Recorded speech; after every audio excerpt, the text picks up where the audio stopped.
Now on BBC One, Screen One presents an unusual and sometimes disturbing film marking Halloween. Over the centuries, there have been countless reports of ghosts and ghouls, but the line between fact and fiction has always been unclear. Using the modern idiom of the outside broadcast, Michael Parkinson, Sarah Greene, Mike Smith and Craig Charles star in Ghostwatch. Two Geeks, Two Beers podcast. Nerdy obsessions, drunken ramblings with Morgan, Jeffery, and Tom Eames.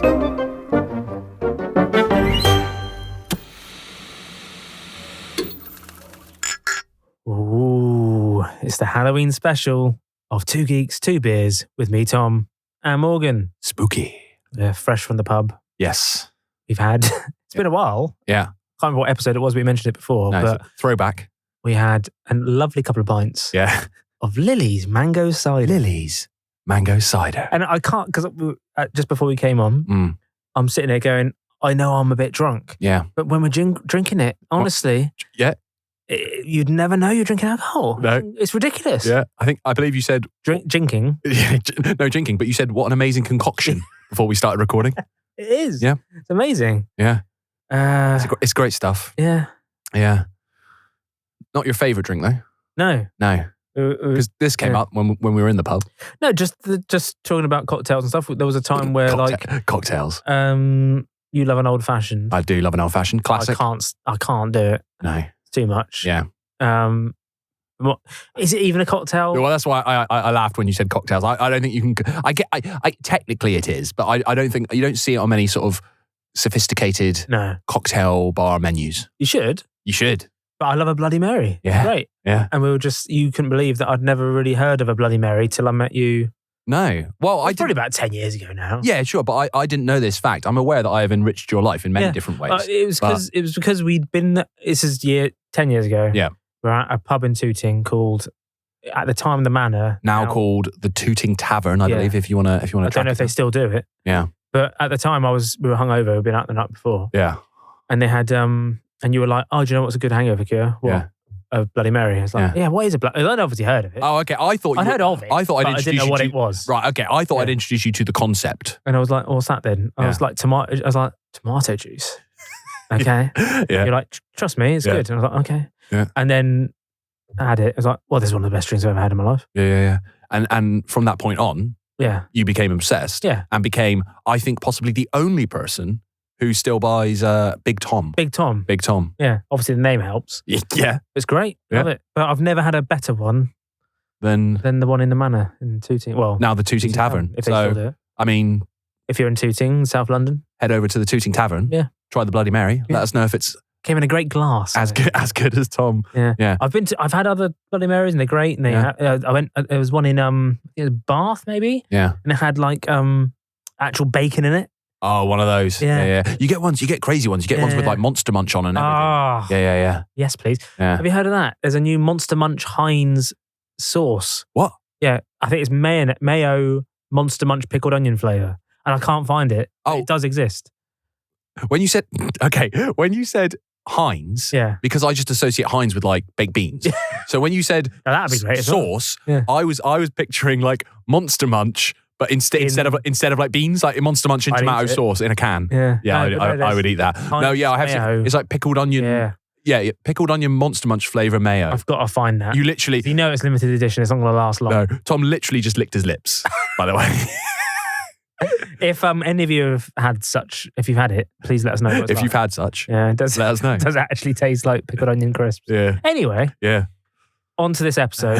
Which has nothing to do with any of that. No. I can't quite believe we've never done an episode on what we're about to talk about before. Yeah. Because I swear we brought us up in loads of production meetings that we were going to do it. Production meetings, like a few pints. Yeah. But yeah, it's just never, like of all the Halloween specials we've done over the years, how have we never done this? I feel like this is so iconic that we were almost a little bit intimidated by it. We're like, are we ready? And I feel like 10 years into the podcast, 10 years after you first tried a Bloody Mary, it's finally time. Okay. Yeah. So we're going to talk about an infamous British one-off production of Ghostwatch. Ooh. What are your memories of Ghostwatch? So Ghostwatch, I don't know when I first heard of it, but it was always in the ether. Yeah. I think it was something that you'd hear about here and there.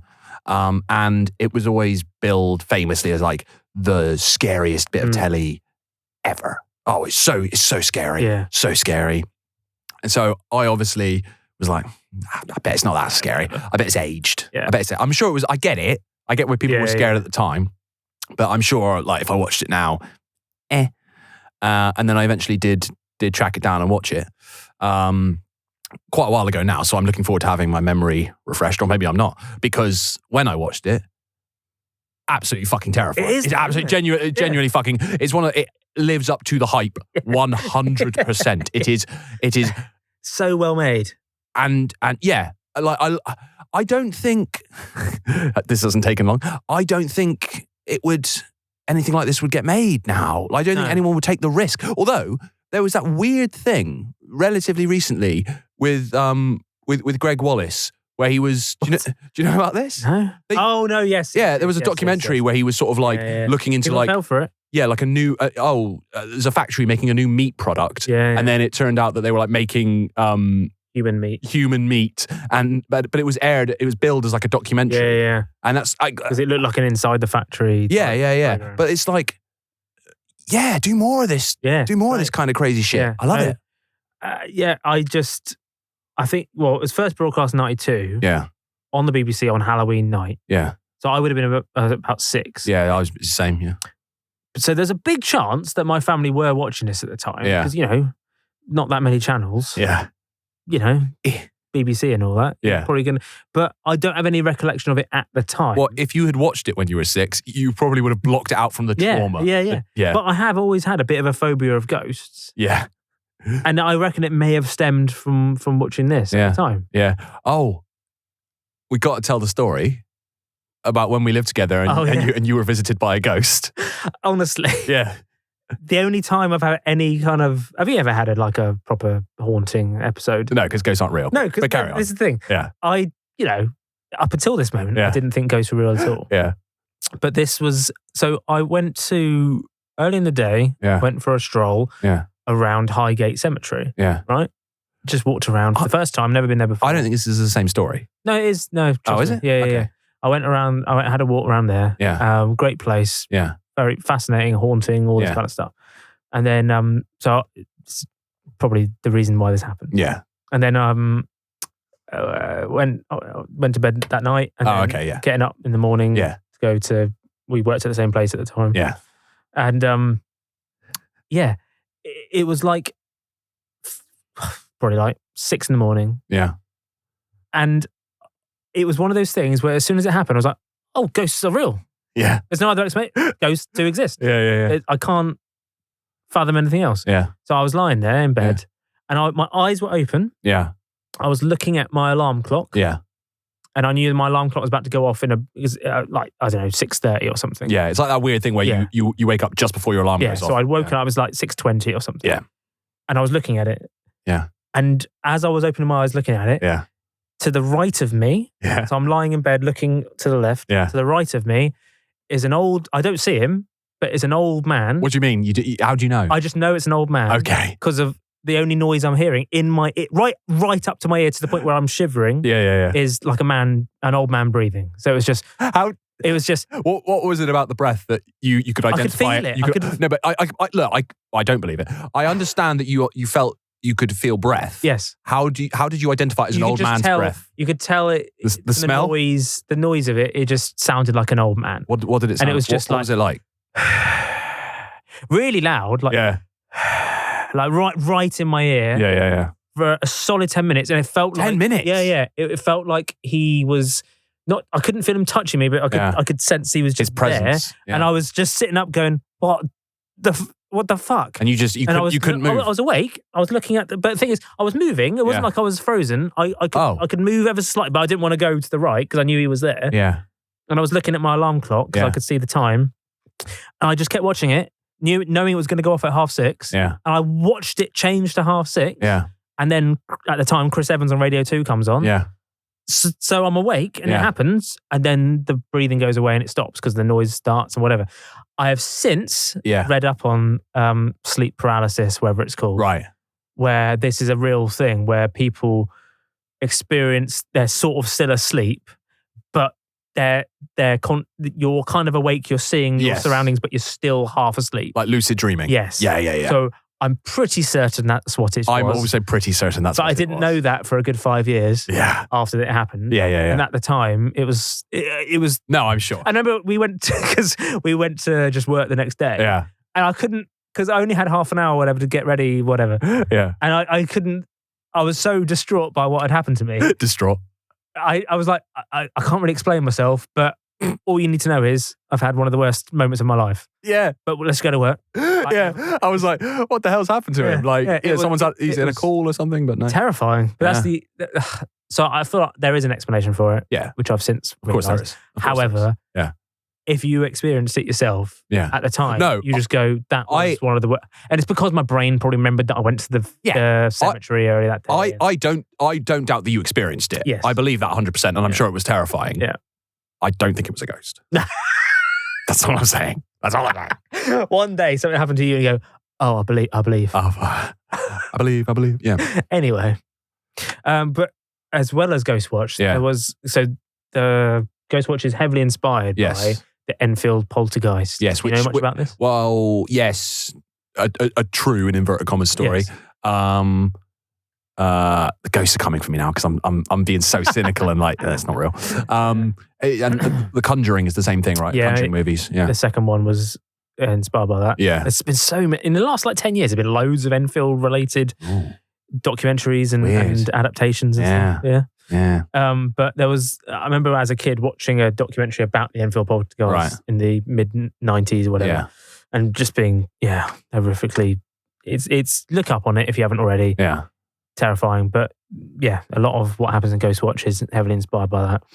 So, written by Stephen Volk and directed by Leslie Manning, the drama was produced for the BBC anthology series Screen 1. Oh, I didn't know that. Yeah, by Richard Broke, Ruth Baumgarten and Derek Nelson.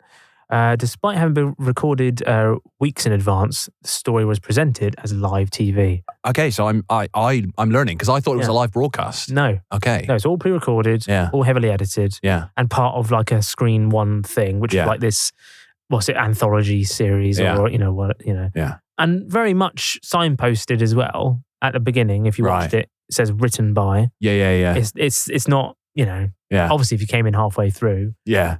But it wasn't like, but it wasn't advertised. This is a live thing. This is a real live thing. So they build it as a drama. They weren't like they weren't like they weren't trying to get you. No, but obviously pre-internet, a lot of people wouldn't have noticed that. They wouldn't have found that. That is their fault though, I want to say. And during and following its first and only UK TV broadcast, still. The show was met with something of a national panic. It resulted in an estimated 1 million phone call inquiries to the BBC switchboard. How many watched on the night of broadcast? How many people watched it? It must be... Well, if you think about it, again, only like 4 mainstream channels at the time, obviously apart from Sky and all that. Yeah. Most, we're talking at least 10 million people watching. But let's say 10 million people watched it. That means 1 in 10 called up the switchboard. Yeah. Because part of the show, they had a number to call up. Oh yeah, of course. So they were encouraging. Yes. To be fair, but people were. It says comprised a mixture of complaints and praise for the programme's unique presentation. I love the idea that like someone calls up and they're like, "Hi, just calling up the BBC switchboard.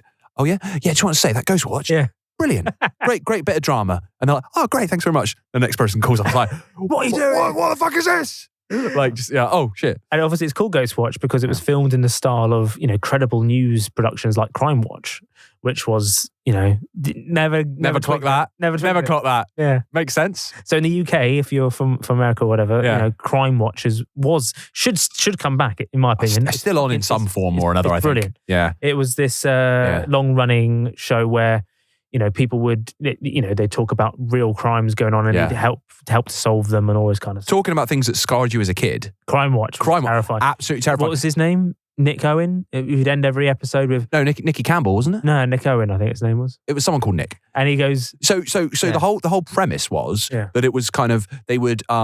recreate. They would do what would they call? Yeah, recreations. Yeah, I guess. reconstruction. Reconstructions. That was the word. Yeah. They would do reconstructions of real crimes, horrific crimes that had happened, and the whole point was these crimes had not been solved because they were restaging them to be like, if you know anyone who you think might have been involved. And it did solve a lot of crime. It did, but it was like, if you don't know anyone who might have been involved, call in this number. So the whole point was, here's a horrific crime. Yeah. Oh, by the way, the person that did it is still at large. Yeah. And at the end, the host, Nick, would say, don't have nightmares. Yeah, good night. I fucking did. Yeah, I did. Nick, it was terrifying. I remember, because at the time you only had 4 channels, I'd watch it every time. I loved it. Yeah. But I was scared. Absolutely terrifying. Yeah, but absolutely terrifying. I don't know why my parents were like, oh yeah, you can watch Crimewatch. Crimewatch, yeah, totally fine. How old are you now? Oh, 9. Yeah, watch a bit of Crimewatch. Yeah. You watched Ghostwatch 3 years ago, so you're fine. You're fine. Bedded in at this point. Yeah. And again, this was fronted by very trustworthy presenters, mostly of who weren't actors. Yeah. And so a lot of people just believed it. Yeah. The outrage it caused is often compared, of course, to Orson Welles' 1938 version of War of the Worlds on the radio. And apparently the 1990, I don't know much about this one, 1994, so 2 years after this in America, Without Warning, which is a TV film in the States, which I think is about aliens and things. But, I don't know about this. Very much similar to Crime. Yeah. And that caused a bit of a nationwide panic as well at the time. Great. We need more, well, we don't need more nationwide panics, but we need more like... Fake things. Yeah, we need more nationwide panics about not real stuff. Yeah. To distract us from all the terrible actual stuff that's going on, So coming up, how Ghostwatch inspired some of the biggest paranormal projects for the last 30 years, the myths of Ghostwatch. Intriguing. And its tragic consequences from airing at all. Oh. So, in case you didn't know, Ghostwatch is presented as a live broadcast aiming to investigate paranormal activity.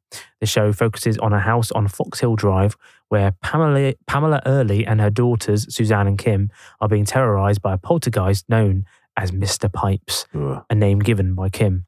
Pipes is said to live in the basement and has harmed Suzanne, even possessing her. I'm genuinely already feeling like a bit unsettled because I remember how scary it is. Just you said pipes. I'm like, Pipes. I'm actually feeling a bit like I don't want to look behind me. Yeah. In case there's an old man breathing in my ear. So, presenter Michael Parkinson. Parky. How do you explain Parky to non-believers? Non-Brits. I do believe in Michael Parkinson. Who sadly died last year, I think. Relatively recently, he was in his 90s. Michael Parkinson was like the preeminent British talk show host. So I guess talk show host of all time. I guess like Johnny Carson, if you're in the US, would be the closest equivalent, someone like that. But very, we wouldn't normally do this sort of show if it was real. No. Well, I don't know though, but I think the fact that Parky was doing it. Yeah, exactly. It gave the gravitas. Like, oh, if Parky's doing it. Yeah, he doesn't do like fluff. No, it must be the real deal. Yeah. So he hosts the main thing, and he's joined by co-host Sarah Greene. Yes, who was like Blue Peter. Maybe very much like children's TV. Yeah, children's TV host. Going live, I think maybe she was on. Yeah. And she goes to the house, and also her real life husband Mike Smith was in the show. Yes. With Parky in the studio. Yeah. She goes to the house to spend the night with the family alongside comedian Craig Charles. Now this is after Red Dwarf. In the midst of Red Dwarf. Yeah. So he is interviewing locals, in the area and stuff. He's like the roving reporter. Now, so he's the only one I'd say was an actor. The rest weren't actors at all. Yeah. Really. Sarah Greene is accompanied by her camera crew, while the character of Dr. Lynn Pascoe provides expert analysis alongside Parky in the studio. I would say that Dr. Lynn, played by Gillian Bevan, who's a great actress, later starred in Teachers. I would say she was the only weak link in this production. And I'm not saying she's dreadful, but she's the only. Maybe she's just being too good at it. Yeah, she's the only one. When I watch it now, I go, "It's clear that you're acting." Do you know? I think it's because everyone else is naturalistic. Yes, because they're not actors. Yes, whereas she is. Yes, acting. I think that's true, and it's the slight differentiation between. But she's really good at it. It's just that's the only person I look at and go. It takes me out of it a little bit. I can tell she's acting. Yeah, but maybe if you're watching it at the time, you had no idea. You wouldn't tell. Sorry, Gillian. You are really good. You are really good. Anyway, shall we watch the very opening few moments of Ghostwatch? Yeah, give you a vibe check. Yeah.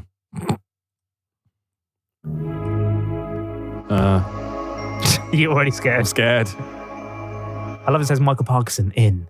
The program you're about to watch is a unique live investigation of the supernatural. It contains material which some viewers may find to be disturbing. No creaking gates, no Gothic towers, no shutter windows. Yet for the past 10 months, this house has been the focus of an astonishing barrage of supernatural activity. This footage was shot by parapsychologists investigating the case. Now, you're about to see one of the incidents that have earned this house its reputation. Let's see what you think. Turn the light up.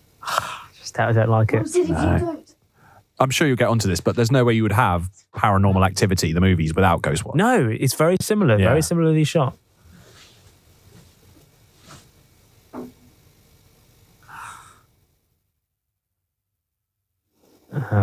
Very similar. Yeah. So it's footage of two now gone to 4 in the girls morning. in bed, yeah.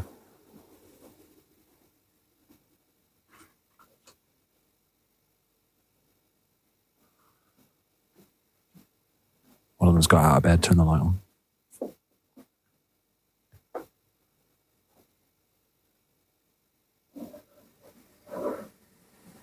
She's gone to the loo, has she? I assume so. Yeah. What's that? What's that noise? Mum, it's back! It's back! Mum!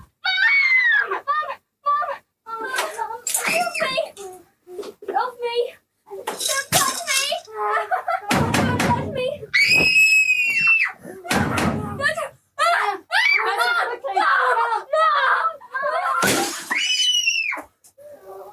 Really unpleasant. Really unpleasant. It is. Anyway. It's just a banging, isn't it? That's just So let's go through the plot, shall we? It's a classic plot run through. Oh, God, all right. So at first, the broadcast appears to be routine. Yeah. Strange events begin to occur. Suzanne is caught faking some of the disturbances. Why is she doing that? Which is sort of what Janet does in the original Enfield Poltergeist. She's the girl that, so it's sort of obviously inspired by that. But soon after, her behaviour changes as she starts speaking in a distorted voice while scratches appear on her face. Don't like that. And then viewers start calling in to share their own paranormal experiences. What, like it's being like beamed out through the telly? A little bit, yeah. But people... So in the show, viewers, inverted commas, are calling in when it's not real viewers. But in reality, people are calling in. So they're not using that as part of the show. No, because real people are calling in, they assume that the people calling in are real. Yeah. So with the Enfield thing, I remember once, so me and my mate Sam at uni, we watched one of the Enfield documentaries and we just sort of freaked each other out. And because it's one of those things where it's so terrifying. Because during the haunting, it's probably all bullshit. Yeah. Obviously. Yeah. But because halfway through, Janet, who's one of the 3 kids, starts like talking as this Bill character. Yeah. Who's like, I died in the corner downstairs. She like starts doing it. And they're like, what the fuck? And even though it might just be her fucking about. Is there footage of this? It's like audio at least. Right. It's so mental and convincing that even if it is just her, it's still scary. terrifying. That's scary, yeah. And there's one bit where like, and there's the paranormal guy going, where are you now, Bill? And he goes, on top of Janet. And it's just the phrase on top of Janet. Yeah. Is terrifying. Imagine, and it's the way she just says it. Yeah. So let's say it's obviously just her fucking about. Still it's really still scary. terrifying. On top of Janet. Think about that. It's just, but to this day, I remember that when we watched that documentary, we're like, well, we're now staying up all night. We're not going to bed. No. Because that was one of the scariest things I've ever seen in my life. Yeah. But anyway. As the investigation unfolds, more details about pipes emerge. Yeah. A neighbour recalls a woman named Mother Seddons, who was notorious for killing children. Later, a call from a social worker reveals that Pipe's real name is Raymond Tunstall. Pascoe speculates that an unseen force could be manipulating events. Suzanne eventually vanishes. Where's she gone? And a voice is heard from the basement. When the crew breaks down the door, they find the house has returned to a normal state. Pascoe notices the footage is a replay from earlier in the show and realises that Pipes has used the broadcast to create a seance. Yeah, so it is beaming out to the public. Let's. Do you want to get a bit like proper scared now? I'm not sure I do. I know we're like, there's no point going through the whole thing, but if you haven't seen this, probably pause it now and watch the whole thing. Yeah. But we're going to skip to the end to when it starts like really ramping shit. up. And searches going back to the year it was built and the history of the site as far as the Doomsday Book and the ley lines. Do you know Mr. and Mrs. Sellers? Yes, they're on our list of tenants. They lived there in the 60s, I think. Did you know they sublet a room? And what I love about this is that Parky the whole way through doesn't believe any of this shit. He's there going, well, this is all just bullshit. It's obviously not true. Whereas Pascoe's like, no, it's real. I don't know him. Why are you calling, sir? I worked as his social worker when he came out of psychiatric hospital. He had several convictions for molestation, aggravated abuse, abduction of minors. He should never have been let anywhere near any community. He was a very disturbed man, in my opinion. In what way? From the time he moved to Foxhill Drive, he developed paranoid fantasies.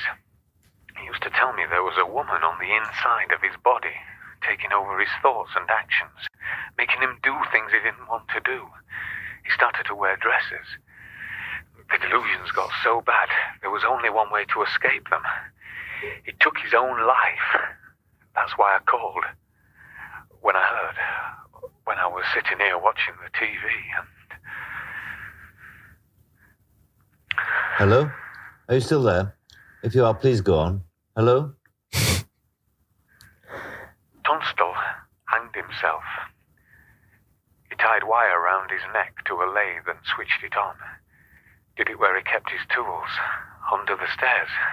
His aunt and uncle were on holiday. It was 12 days before anybody found him. They heard the cats screaming. He had about a dozen cats. The cats were locked in, of course.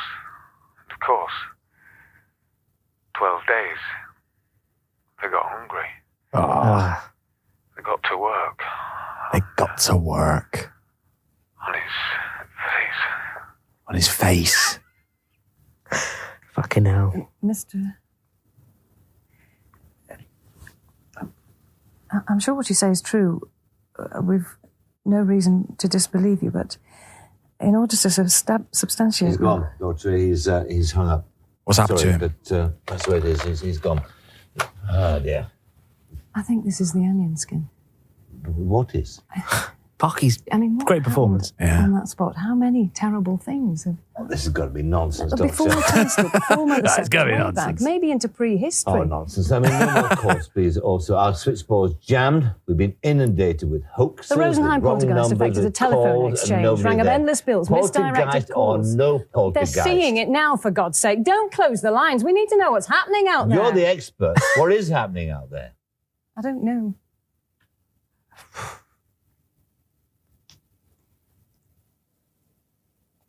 Jeez. What is it? Doctor, what's wrong? What's the matter? It's the silence makes it worse. Yeah. What? Well, look at the picture. Where? On the wall. The picture on the wall. What about the picture on the it's wall? still there. It hasn't fallen. It's not come off the wall. This picture we're seeing now isn't live. This is some earlier footage from earlier in the evening. This is just a cover. It's a dupe. But This isn't happening now. But what is? What the fuck is that? like, really, What you wanted, wasn't it? Gone. We just gave you what you We're not calling the wanted. shots anymore. Stop it. We're not calling the shots anymore. Of course we're calling the shots anymore. We're not bit silly. There's a wind in the studio. Ever heard of a wind in the studio? What service do we have tonight? I don't understand. Jesus, Michael, we've created a seance. A massive seance. Jesus, Michael, we've created a seance. I want that on a t-shirt. Yeah. This could be live. Is this happening outside the house? I think it is. It's Mike, I think. At least Craig's all right. At least Craig's okay. I've got to assume this is live, actually happening. Is that Kim? Yes.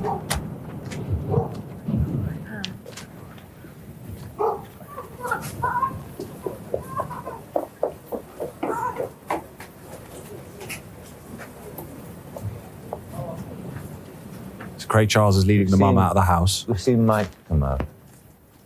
We've seen Kim. We've seen Pam. That leaves Suzanne and Sarah. Where's Sarah? No, where are they? Where can they be? Have we seen them? Yes, Mr. Levy.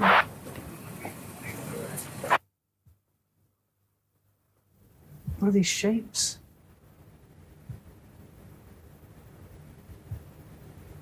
Where are we? What are we seeing here?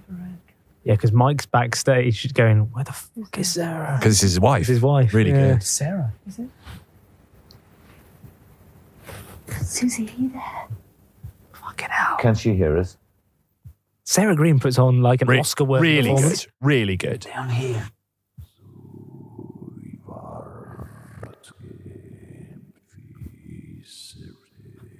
Where are you? Here. Oh, can you see if you can see her in that room? Hold on.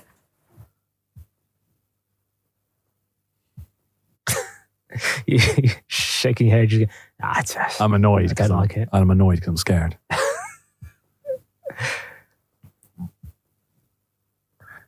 No, she's not down here. I know, Chris. Have you still got your lighter? Yeah. Anyone listening to this is now part of the seance, by the way. Oh, yeah. Going to get haunted by pipes. Yeah. So we can only see Sarah in like night vision at this point. Yeah. She can't see a thing. No.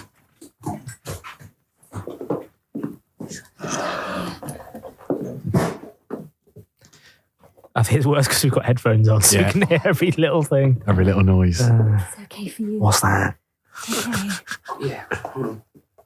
It's a really good, like, it's almost like a radio production. Yeah. It would work. Yeah. Radio play. Radio play. See them? What's that? Upstairs. It's all kicking off in the studio with Hey, Parky. Susie, we're here. Where are you? Oh, I remember this bit. She's downstairs in the glory hole. Chris, are you all right? Yeah. Please get away. It's all right, Susie. Oh, I remember this bit. I don't like it. When she goes in the cupboard. Susie? Sarah Greene's going in the cupboard. I can't open the door. He's hurting me. Awful. Susie? You've got to push it from the inside. It's hurting me. Come on. So good. Get off me! Susie? Sarah Greene's going. Don't go in the cupboard, Sarah. Why would you go in the cupboard? I was going to hurt you. You're safe. Sarah? Sarah? Door slammed. Fucking cats. Awful.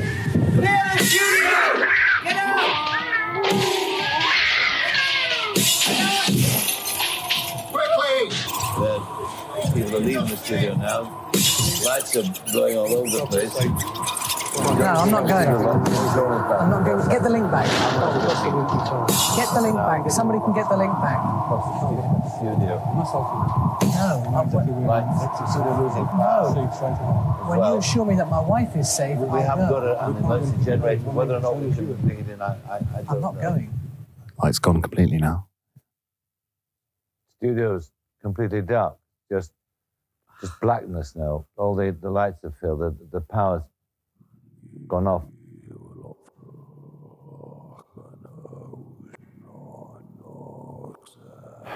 We've got some lights in the studio.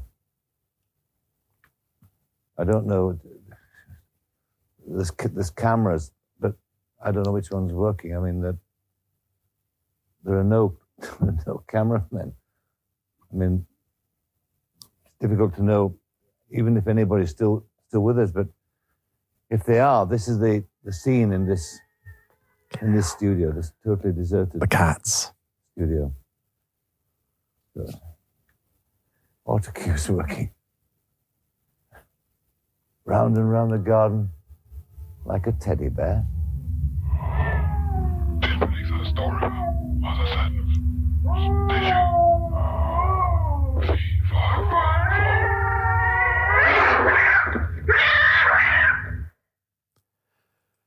Fucking terrifying. I don't have nightmares. Absolutely fucking terrifying. I love, if you think of like Fucking hell. best ever final lines of anything, for me, Round and round the garden. round and round the garden, like a teddy bear, Like, is absolutely up there. I know he's not the best actor of all time, but he's really making the most of it. The delivery of that is brilliant. Yeah. Absolutely brilliant. Terrifying. The cats. So yeah, as the show continues, Pamela and the injured camera operator, Aiton, are taken out of the house while Greene and her cameraman try to rescue Suzanne. However, Greene is pulled through a door, which slams shut behind her. Terrifying. In the final moments of the program, Pipes takes control of the studio, forcing everyone to flee except Parky, Left alone, he aimlessly wanders the set before becoming seemingly possessed by Pipes. And as the film ends, Pipes, it says here, denies the story of Mother Seddons. I don't know if that's true, but anyway, maybe that's the bit you can't really hear him say. Yeah. And utters fee-fi faux fum, suggesting his power has been unleashed on the unsuspecting public. Awful. Terrifying. Brilliant, but horrible. Really horrible. So now we've all calmed down from that. Take a breath. So as I say, the story is inspired by the Enfield poltergeist case.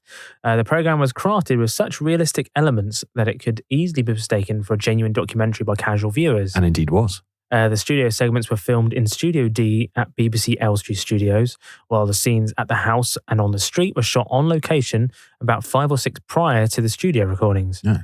These pre-filmed segments were then played during the studio broadcast, where Parky, Mike Smith and Dr. Pascoe reacted to them in real time. And there was a phone number, 081 811 8181. Wait, isn't that going live or live and kicking? Yeah. One of them. Which was displayed on screen, inviting viewers to call in and discuss their paranormal experiences. This number also used for other BBC shows like Going Live. I love the idea that someone was like, the next week they're like, oh, it's going live. Have you got any questions for 5-star? And someone's calling up to be like, I'm really terrified. Ghostwatch was terrifying. Yeah, if they had recorded it. Can you record back then? Yeah, you could record on VHS, couldn't you? Yeah. Connected callers to a pre-recorded message, informing them that the show was fictional. Oh, okay. Before giving them the chance to share their own ghost stories. Likely a way to gather material for potential further Ghostwatch episodes at the Interesting. time. However, during the broadcast, the lines were flooded with so many callers. Many received only a busy signal due to the limited number of operators available. Right, so it was like you get the message, but then you go through to a real person. However, no one got the message at all. So, which is a common occurrence on BBC call-in shows, which heightened the realism for some viewers. Because instead of reassuring them it was fictional, they couldn't get through. Like, loads of people are calling in. Oh no! Yeah. So that kind of didn't help. Yeah. Ghostwatch was originally conceived by writer Stephen Volk as a 6-part drama series. Interesting. Like Edge of Darkness, in which a fictional paranormal investigator and a TV reporter would investigate poltergeist activity on a North London housing estate. Then each episode would gradually reveal more about the mystery, culminating in the final episode, which would be a live TV broadcast from the haunted location where chaos would unfold, which was similar to Nigel Neal's The Quatermass Experiment, of course, and Quatermass and the Pit, a previous Two Geeks episode. Episode 122. Thank you very much. I had to Google that. However, producer Ruth Baumgarten questioned whether a miniseries was viable and instead recommended a 90-minute TV special. Volk suggested portraying the entire special as a live broadcast hosted by familiar TV personalities. Nice.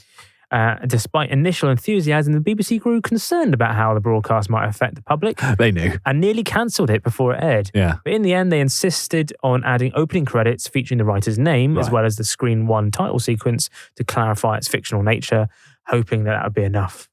Wasn't. However. No. So the film's fictional villain, known by the children as Pipes. Yes. Which is terrifying in itself. Yeah, why is the name? I don't know why the name's scary, but brilliant. Credited simply as Ghost in the show, is portrayed as I'm already looking forward to you having to say this. Carry on. Portrayed as a manifestation of accumulated negative spiritual energies. All right. Nice. Bollocks, which parapsychologist Dr. Pascoe theorizes may have been building up for centuries, possibly since prehistoric times. Like dinosaur ghosts. Yeah. All right. Its physical form primarily resembles Raymond Tunstall, a fictional child molester who, according to a caller during the broadcast, as we heard earlier, committed suicide in the haunted house during the 60s after being possessed by the entity. Oh, okay. So it doesn't begin with him. No. It's like a build-up of scariness. Yeah. Oh, okay. Tunstall's eyes are missing and his face is badly disfigured, a result of him being locked in with his numerous pet cats before his death. When his body was discovered a week later, as we heard earlier, the cats got hungry. Awful. The entity also wears a black dress, possibly that of Mother Seddons, a notorious child killer and baby farmer. Why was there so much weird dark shit going on? Was it like a nexus point for dark shit, this place? All right, okay. Yeah. Would you like to see all the pipe sightings? Not really. So I remember there's one in particular where it like the curtain, you know the one. It like the camera really quickly goes past the curtain, and you see him. And I remember watching it and going, Shit, pipes. Yeah. Oh, so scary. So this probably won't translate to audio, but I just want to shit you up, really. Yeah, thanks, man. Here's all the different pipe sightings that someone put together. For fuck's sake. Just to show you. Yeah, because what's good as well, there's bits where you see some footage and then they go back to it. Parky's like, let's watch that again. We were told that apparently he had a Parker pen and he appeared behind the curtains and they show it and he wasn't there. Yeah, exactly. They edited it. That's right. The first time he is there and then when they watch it back, he's not there. Yeah. So as a viewer, you're like, did I imagine it? Exactly. Brilliant. Really good. So there was 8 sightings altogether, apparently. Well, I didn't know what to say. They were that terrified. So I said it was pipes, it's central heating. So afterwards, whenever Kim heard something, she'd say, it's pipes. Pipes is here. Don't like it. Kim, how do you know he lives down there? Because I saw him through the crack. He was there. He was staring at me. He's staring at me. Awful. Why would you have a little fucking cupboard that went... Yeah. And is that exactly how he looked when you saw him? Yeah, he was disgusting. Really disgusting. I mean, that doesn't really count, but I was just explaining who he was. Yeah. Sighting 1. Yeah, there he is. See him? Now, this is the point I can't where see I'm him. stable for There he is. so you can identify that dark, mysterious figure in the corner of the room. Don't see anything myself, do you? Yeah, see, that's good. Parker's like, I don't see anything. Yeah, but he's clearly there, making you doubt your own sanity. Are you dead? Are you in heaven? Oh, for fuck's sake. Just appears behind Dr. Pascoe. Yeah. In the studio. In the studio. What's that? Don't know. Awful. Behind the crowd. See, right, I can't... I watched this earlier, I couldn't see it. Exercise Foxhill Drive. And Mr. Arthur Lacey. Arthur Lacey? Where? Arthur Lacey. Yeah, no, he's there. Oh, yeah. Just like a figure. They slow it They down. play it in slow motion. That's really subtle. Where is that? So it's... Look there. Oh, just yeah. like a face in the background. Yeah, horrible. Behind Craig. Sighting 4 in the window reflection when Sarah stands up. Did you? Yeah. Horrible. Yeah, so there's a glass window looking out to the garden and he's just there. So clever. This is the worst one. Standing in front of the curtains. This is the worst one. And then they zoom back and he's not there anymore. Terrifying. Look at that. Horrible. Horrible. Under the stairs when the door opens. Ooh. See that? No. It's slow-mo. Just, that was horrible. Appears for 3 frames before an explosion, then again in the rafters.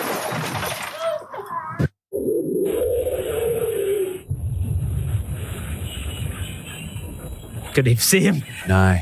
There he is. Oh, yeah. Horrible. So after the explosion, not before, but still. Yeah. Oh, this is what he actually looks like. That's what the actor looked like. Oh, that's really dark. Yeah, so they've obviously made it look like he's got no eyes, like plucked out. Like he's been, mauled and eaten by cats. Imagine you're walking around going, I was pipes. Yeah. There you go. Terrifying. Ugh. So there's a suggestion that Suzanne Early, one of the tormented characters, may become the next layer in the ghost's spiritual makeup. Yeah. See? And in the film's final moments, it takes control of Parky. So Parky is the latest layer. And at a public screening of the film in May 2010 in Camden, director Leslie Manning revealed that she herself provided the voice for Pipes. Wow. And after the professional voice artist they had hired couldn't achieve the exact tone she had envisioned. So, wow. There you go. Many methods familiar to modern ghost hunting shows, such as Most Haunted, another popular British show with Yvette Fielding. Yeah. And which is sort of like this, but real. Yeah, so sort of. I mean, no actual ghosts. Yeah. Demonstrated in this show. So some of which were either genuine state-of-the-art technology at the time or simulated to give the idea that they were real. The house was allegedly equipped with motion detectors, temperature sensors, and covert cameras. The temperature sensors were referred to as being able to check for dramatic changes in temperature that ghost hunters link to real-life ghost sightings. One major feature of the show was a genuine thermographic camera, which, although it did not pick up any ghosts, came in very handy when all the lights failed. But these are all the sort of stuff that all those shows like Most Haunted and Help My House is Haunted and all those sort of shows use now. Yeah. So either this was just ahead of its time and sort of predicted this is the sort of shit I think they probably are just... Or they just copied it. They're just doing Ghostwatch. Yeah. And although Ghostwatch aired under the Screen One banner, its documentary-style presentation convinced many viewers that the events depicted were real, sparking widespread controversy after it was broadcast. Controversy? Controversy. People were mad. Yeah. The BBC was flooded with phone calls from alarmed and angry viewers, including, apparently, Parky's elderly mother at the time. Didn't tell her. Didn't warn her. No. I would have. Because you would like, what's happened to my boy? Yeah, I know. Look how they've massacred my boy. Yeah. I would have called my mum and been like, just in case you tune in like it, but no, it's not real. Yeah, if you tune in like 5 minutes late, just so you know I'm fine. Yeah. The next day, British tabloids and newspapers heavily criticised the BBC for airing disturbing scenes such as Sarah Greene's final moments where she is trapped in a cupboard under the stairs with a screaming ghost and Parkinson's unsettling possession at the conclusion. A false rumour circulated that Sarah Greene had actually promoted the programme on her Saturday morning children's show Going Live, implying that she was participating in a reality show and even visiting the site of the haunting. This rumour was debunked by the Ghostwatch Behind the Curtain blog, which was researching a documentary about the show. After reviewing the 3 most likely episodes of Going Live from the week before, the day of, and the week after, the blog editors found no mention of the programme. However, Greene did appear on Children's BBC the following Monday to reassure younger viewers that the show was fictional. Why are younger viewers watching this? They shouldn't be. No one who was might have been, but you shouldn't have been. No one who was watching Children's BBC should have been. That demographic should not have been watching Ghostwatch. It's after 9 p.m. Terrifying. Shouldn't have been watching it. Yeah.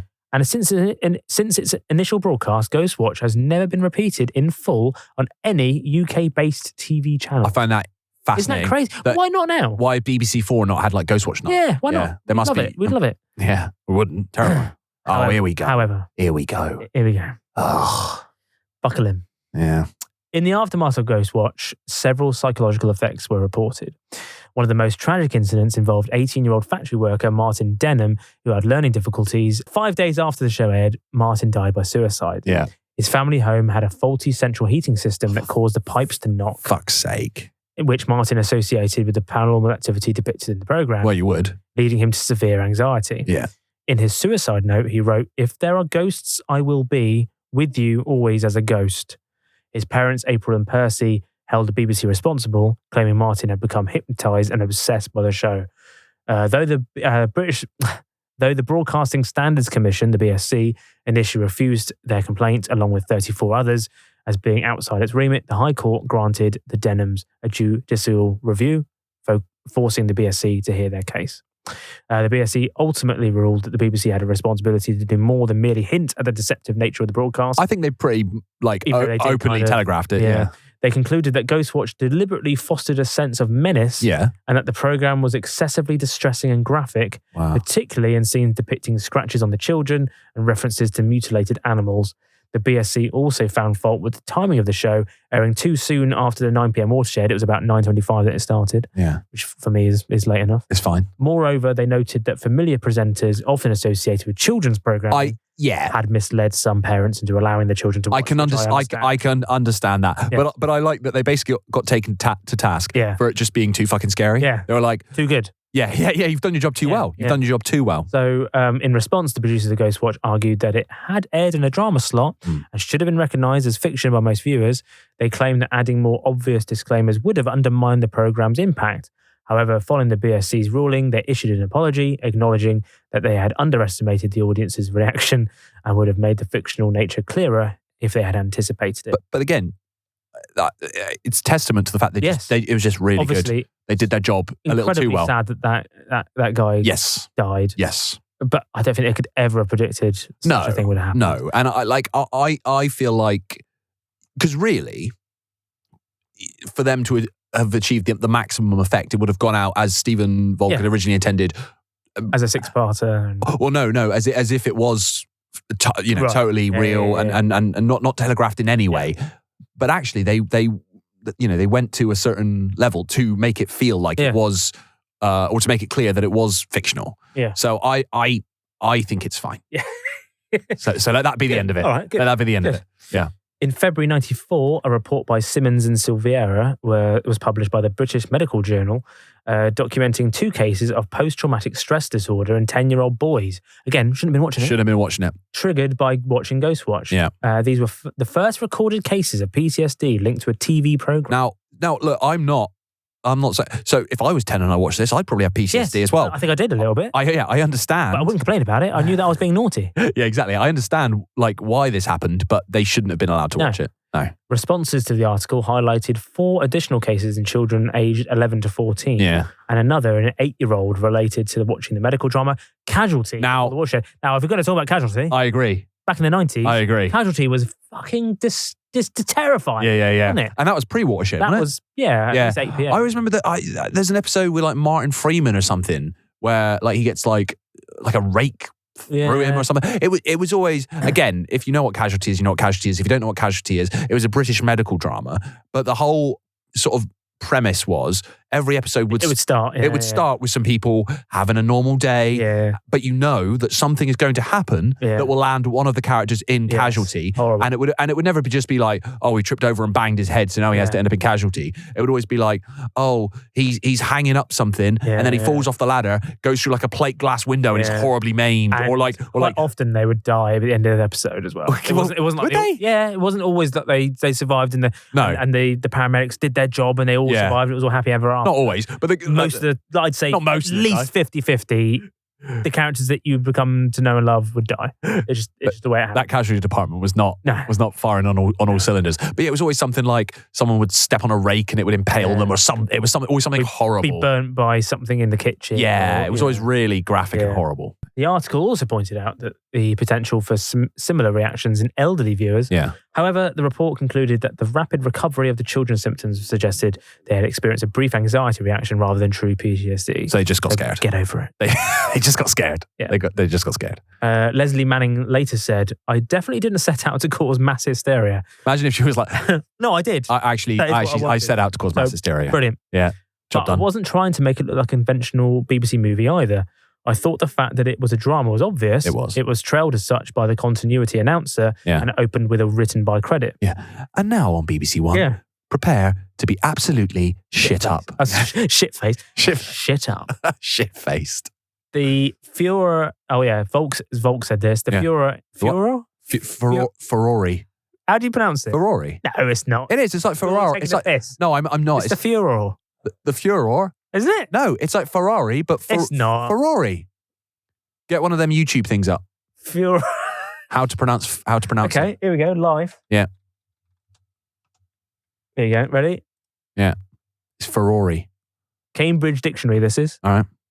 The Furor.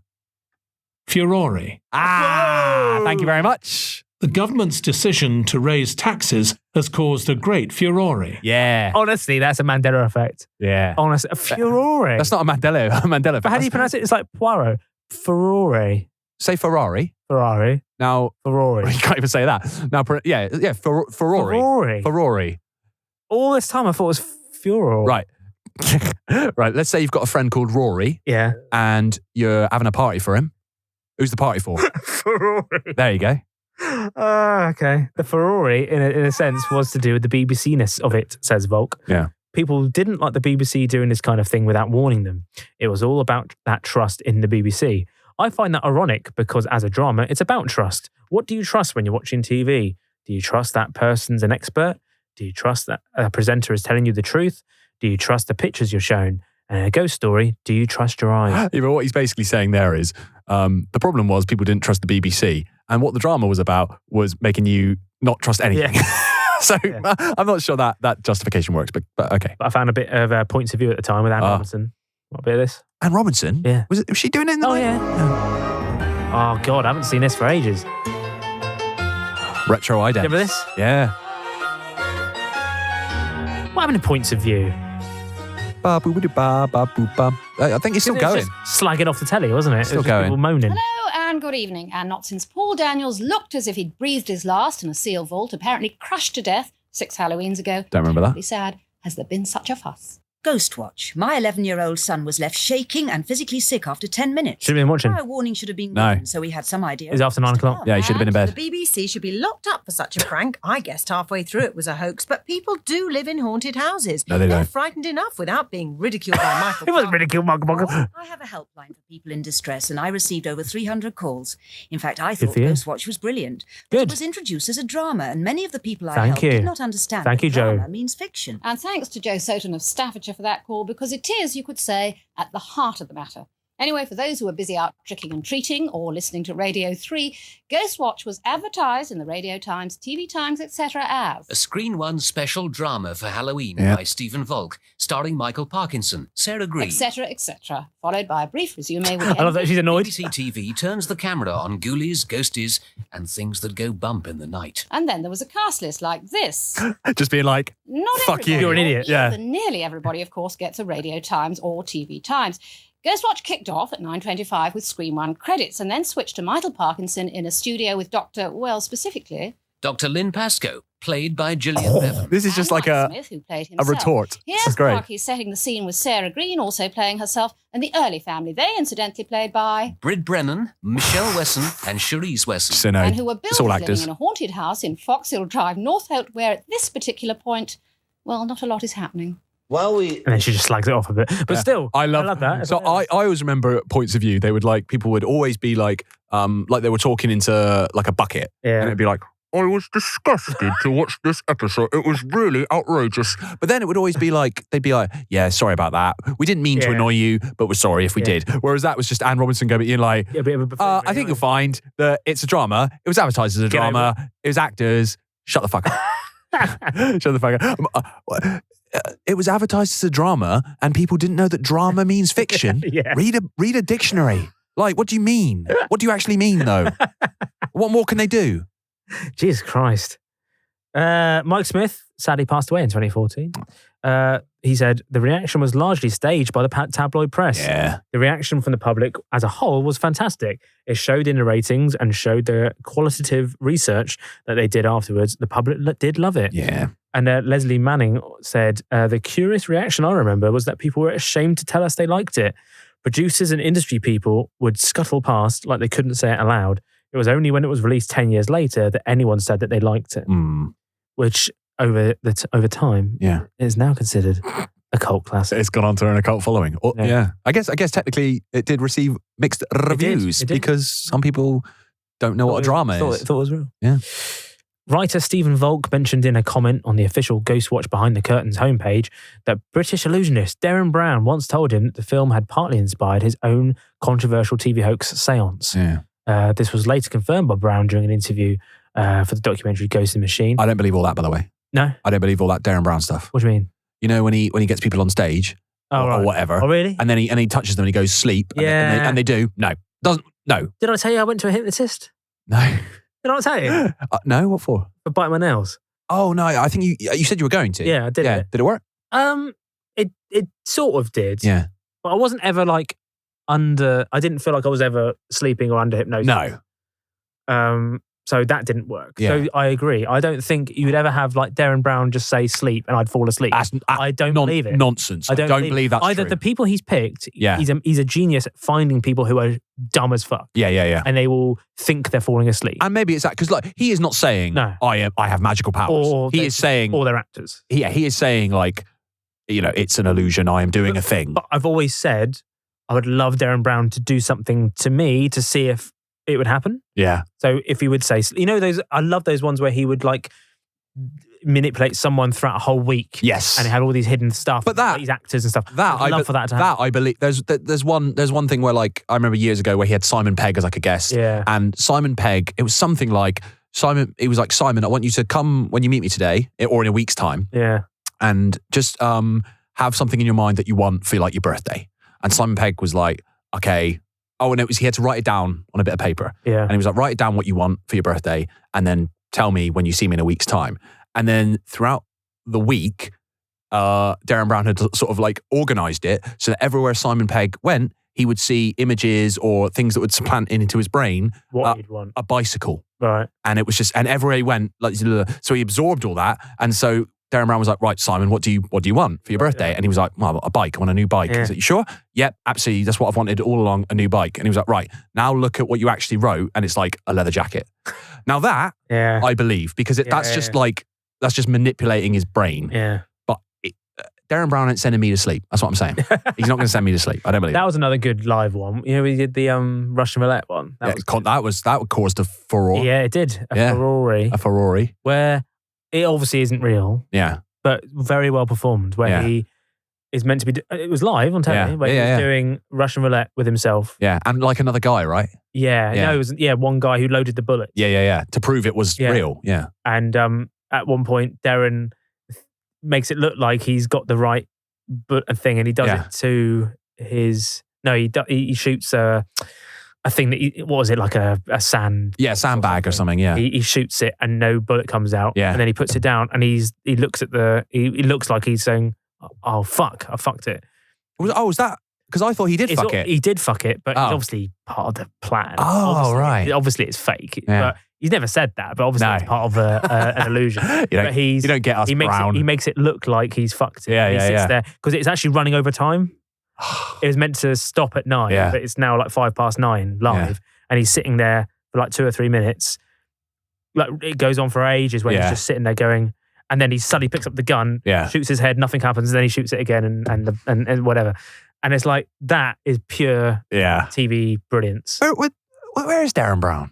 I don't know. What's he doing now? I think he does the odd thing. I think he does his live stuff. Yeah. But like, it used to be when a Darren Brown special was on Channel 4. Fucking brilliant. I'm staying in and watching it. Get Darren Brown back on Channel 4, I loved please. it. Why is that? Why is he not on telly anymore? I know. I'd love to see it. Bring back Brown. I'd love to see a Darren Brown live show as well, because sometimes he involves. I don't want to be up on stage, but you can. Anyway. Anyway, Darren Brown, love Ghostwatch. We love Darren Brown. I love this whole this. If you ever wanted a pointless paragraph, here is one. All right, great. It has also been suggested that the creators of the Blair Witch Project had seen Ghostwatch before making their film. Who suggested it? However, when co-director Eduardo Sanchez was asked about this on the Diminishing Returns podcast, he clarified that they hadn't heard of Ghostwatch until after their film had already been released. Some people thought they might have seen Ghostwatch. Yeah, they hadn't. Anyway, more recently, the 2020 British screen horror film Host. Oh, have you seen that? It's really good. Oh, it's great, yeah. Which is set on Zoom. Yeah. Back in the COVID era. Yeah. Cited Ghostwatch as an influence. Co-writer Jed Shepard, who had appeared on a podcast with Volk before working on Host, stated in an interview that Host was their version of Ghostwatch. He also mentioned that the film includes several references to Ghostwatch. And of course, Inside Number 9. Yes. Remember that? I can't remember what it was called. They did a live episode, live episode. Yeah. Which is definitely inspired by. You can tell it's inspired by Ghostwatch. Yeah. Well, no, it wasn't live. That was the whole point. It was but it was though. No, it wasn't. No, there were certain bits that were because he was changing the channels. Was it? Yeah, there was a bit in it where this is so well researched. I thought it's genuinely live. I've not seen it. No, I thought it was genuinely live. I thought it was billed as being live, but it wasn't. It was pre-recorded. I think there were probably certain bits that might have been pre-recorded. But there was a bit where they're backstage. Yeah. And I can't remember which one it was. Let's say it was Reece Shearsmith. He was like backstage as in character. Yeah. And he's like changing the channels, and it was the genuine channels. Oh, that wow. were happening then and there. Yeah. And then what happens is, as part of it, it looks like the microphones weren't working. Yeah. To make it, and we genuinely got too embarrassed because we thought they'd fucked it. Yeah. It looked like the microphones weren't working. Yeah. And it was cutting out, and we couldn't hack it. Yeah. We changed the channel. Oh, you turned off? We lost it because it was built. It was billed as a live episode of Inside Number 9. It hadn't got to the main plot yet. Yeah. It looked like they'd fucked it. Yeah. And obviously it was part of the whole thing. But it was so good. I watched it back later. Yeah. Lost its kind of brilliance because we missed the whole point. But well, that's the thing. I didn't watch it live. It was really good. I didn't watch it live. Heard what it was, but it's like, well, if I watch it now, I know it's not the same experience. It's still good. I will eventually watch it. But it was amazing at the time. That was a moment where I was like, good. Yeah. This thing can still happen. Do more of that. Yes. Yes. And as featured in his collection Dark Corners, Stephen Volk actually wrote a short story entitled 3110, which is effectively a sequel to Ghostwatch. The story itself centers on Volk himself taking part in a fictitious. It should be fictitious. Fictitious makes more sense, actually. Good word. I know I give you a lot of shit, but actually that's a good one. That's a good one. A fictitious. No. 10th anniversary edition of Ghostwatch in 2002. Even more meta. I love this. Venturing into the previously sealed-off BBC studio space where the original show took place, he is accompanied by a small team of individuals whose lives were somehow affected by the broadcast 10 years previously. And you can find a free PDF file of 3110 on his official website. Great. Yeah. And then, of course, we had Ghostwatch Behind the Curtains, which was a retrospective documentary completed in 2012 and released on DVD a year later, and it chronicled the making of and reaction to. Highly recommend watching it. So, to mark the 18th anniversary, because the 18th is a good anniversary to do. Yeah, sure. A live event took place in lieu of a full repeat screening on British TV. dubbed National Seance, fans were asked to simultaneously play their personal recordings of the show at precisely 9:25 p.m, just as Ghostwatch was originally broadcast, and tweet about the screening as it happened on Twitter. Why would you do that? What a terrible idea. You got Pipes is going to show up. I know, what are you doing? I know. The event was subsequently has now become a yearly tradition. Building up. The spectral energy is building. The event is known for celebrating the original drama by the unveiling of special artwork or occasionally unseen or unheard material relating to the production, and often directly contributes to the hashtag Ghostwatch trending. In 2020, the 10th National Seance took the form of a live YouTube stream via Zoom called National Seance Live again, featuring special guests including Gillian Bevan was back, Richard Drew, Sarah Greene, Leslie Manning and Stephen Volk, which was nice. Which was nice. But would you do that? Would you do a live? Have you ever done a live tweeting along with anything like that sort of thing? Is that the yeah, but I wouldn't do it for this because I feel like I would. Pipes would come. Yeah. Well, that's about it. I'd definitely try and track down Ghostwatch. It's on DVD and Blu-ray, and you can watch it on Amazon Prime and Apple and stream it on there. Shudder as well, I think it's on. Oh yeah. Thoughts? Like I said, I'd heard so much about it. I didn't believe it could live up to the hype. Yeah. It did. It was terrifying. I wasn't sure if revisiting it tonight, if it would feel every bit as scary as it did when I watched it. But still absolutely terrifying. Yeah, I won't sleep well tonight. Thanks for that. Yeah, cheers. Right. Yeah. Well, for more episodes about nostalgic TV, films and more, including other Halloween specials such as Christmas horror films, Friday the 13th, many, many more, head to twogeeks2beers.com or subscribe to us wherever you get your podcasts. And you can also hear all our episodes on YouTube if you prefer. And you can follow us too on socials at Two Geeks Cast on Facebook, Instagram, X, Threads, TikTok. And you can also get in touch on podcast at twogeeks2beers.com. And you can also support us on Patreon, where you'll get bonus minisodes and even your own personal episode if you'd like one. Plus merch and a free beer mat just for following. Just like our latest patrons, Tom Rye and Bill Gudd. I'm going for Bill Gudd. Your name could be Guddy. Could be Guddy. Gudde. You be the judge. Yeah. Thank you, Bill. Thank you, Tom. Bill, sorry if I murdered your name. But yeah, thank you both for all your support. We really, really appreciate it. And yeah, shout out to all our patrons. Yeah, thank you. Well, that's about it. And, the lights have gone out. What's that? That's weird. Can't see a thing. Morgan? Fuck's sake. Phone's gone off. Oh, what's that? Hang on. Round and round the garden. Like a teddy bear. B5